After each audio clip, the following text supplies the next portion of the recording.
देर रात एक लड़की अकेले बस में सवार थी जब एक अजीब बूढ़ा अचानक गिर पड़ा। उसने दया से उसे उठाया, पर उसने उसे ड्राइवर ने लड़की से जल्दी बढ़ने को कहा। उसी पल लड़की ने बस में कुछ अजीब देखा। उसने आंखें फैलाईं और फिर बूढ़े को देखा। उसकी डरावनी आंखों ने उसे चौंका दिया। जब लड़की बूढ़े से छूटी तब तक बस जा चुकी थी।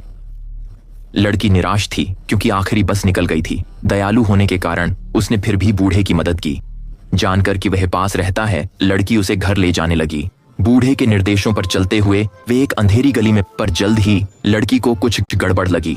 बूढ़े की न धड़कन थी न सांस चल रही थी और वह भारी होता जा रहा था। लड़की को सांस लेना मुश्किल हो रहा। जब लड़की और नहीं संभाल पाई, बूढ़ा खुद कूदा और बोला वह घर आ गया। उसने लड़की से कुछ अजीब बातें कहीं जो उसे हैरान कर गईं। तभी एक टैक्सी आई और लड़की ने तुरंत उसे रोका।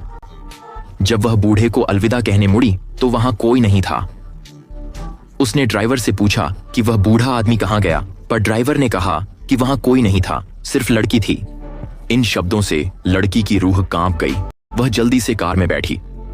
रास्ते में टैक्सी अचानक रुकी। सड़क पर एक दुर्घटना हुई थी।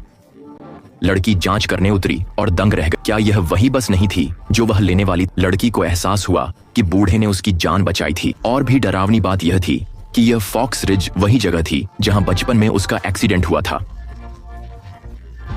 अजीब बात यह थी कि उसके माता पिता गायब हो गए थे। वह 21 साल से उन्हें खोज रही थी। डर के बावजूद लड़की कार में गई, पर वहां सभी लोग मृत थे। फिर उसने देखा कि एक लड़की की नब्ज चल रही थी। वह उसे जगाने गई। उसी पल लड़की ने आंखें खोलीं, जिससे वह चौंक गई। अचानक उसे बस में देखे रहस्यमय आदमी की याद आई। वह यहां नहीं था। क्या इन मौतों का उस आदमी से कोई संबंध हो सकता था?